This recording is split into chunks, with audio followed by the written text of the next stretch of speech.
Salut. Je profite d'un arrêt essence sur l'autoroute pour faire ce petit message. J'ai discuté avec une personne que j'ai croisée, j'ai mangé avec, et puis j'ai eu à cœur de lui poser cette question. Cette question, c'était simple, j'ai dit, mais qu'est-ce qui te fait aller de l'avant? Et puis elle me dit, moi, toujours plus de Jésus. Toujours plus de Jésus dans ma vie, toujours plus. Je dis, ça veut dire quoi concrètement? Elle me dit, je veux plus prier, je veux plus passer du temps de qualité avec. Je dis, ok, mais c'est ce que tu fais? Elle dit non, j'arrive, je fais pas ça. Mais c'est ce que j'aimerais. J'ai dit, c'est étrange.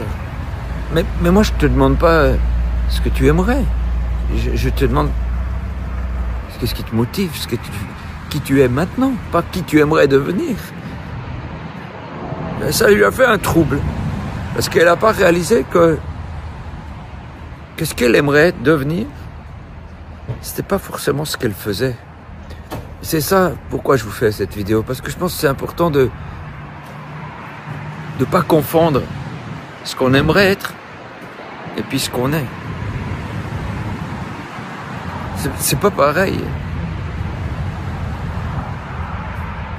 Et son mari à côté qui lui dit, ouais, elle fait plein de choses, elle a jamais le temps, elle fait plein de trucs. Et c'est pas forcément mal de faire plein de choses, surtout que voyant cette dame, c'était sûrement fait par bonté, tu vois. Mais j'ai compris en discutant avec elle qu'elle avait beaucoup de culpabilité. Culpabilité de justement pas être en accord avec ce qu'elle aimerait.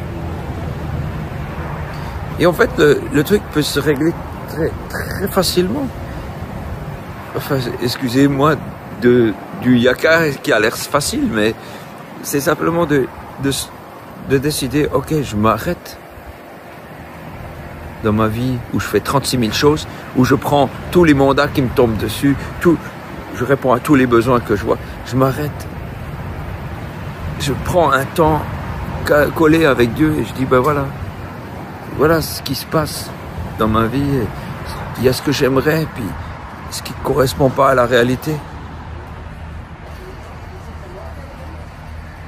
C'est possible d'arranger ce genre de choses. Il faut juste un agenda et le respecter, c'est tout.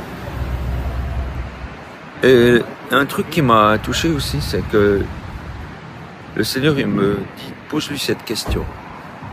Je dis, ok.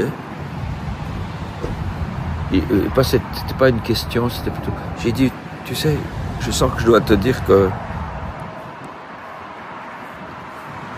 il faut plus culpabiliser. Les gens pensent aussi que parce qu'ils culpabilisent, parce qu'ils n'arrivent pas à être qu'est-ce qu'ils aimeraient, ils pensent que quelque part ça paye la différence. Mais la culpabilité ne sert à rien. J'ai dit, il faut lâcher cette culpabilité. Voilà, ça je savais que c'était le Seigneur qui lui disait. Dieu ne se nourrit pas de culpabilité. Ça lui sert à rien. Et à vous non plus, ça vous fait du mal. Et on a des fois des leitmotifs dans nos vies. Faire, puis on pense que c'est comme ça que Dieu nous valorise. Si vous faites des choses, alors vous êtes bien, vous êtes une bonne personne. Mais Dieu, ce qui l'intéresse, c'est que vous soyez, pas que vous fassiez.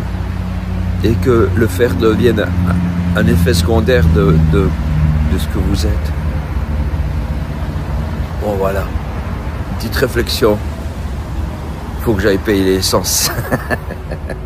Et je me prendrai un petit café. Ouais, je crois. Parce que tout à l'heure, on va jouer dans une autre région. C'est incroyable, ça. Je discutais avec Loïs. On sait pas du tout où on va. On sait le nom de la ville, mais on sait pas. Qu'est-ce qui va se passer? Quel genre de personne? En tout cas, hier, j'ai vécu un moment magique. Après le spectacle, j'ai joué à Lens. Il s'est bien passé, c'était chouette. Ben, il y a des gens qui sont venus, et c'était tous des gens qui ont été touchés parce qu'ils ils suivent mes vidéos, ou les lives, ou qu'ils ont plutôt lu le livre Rendez-vous à la forêt, enfin, je sais pas, ils ont suivi le spectacle aussi. Et ils m'ont tous, j'étais assis, j'étais fatigué, ils étaient tous autour de moi, et ils avaient tous un regard de bonté. Ça m'a touché, ce regard qu'ils avaient. Oh, vous savez, ça fait du bien quand on vous regarde avec bienveillance. Ben voilà un cadeau que vous pouvez faire aux autres. Si jamais, regardez les autres avec bienveillance. C'est merveilleux. Bon, salut.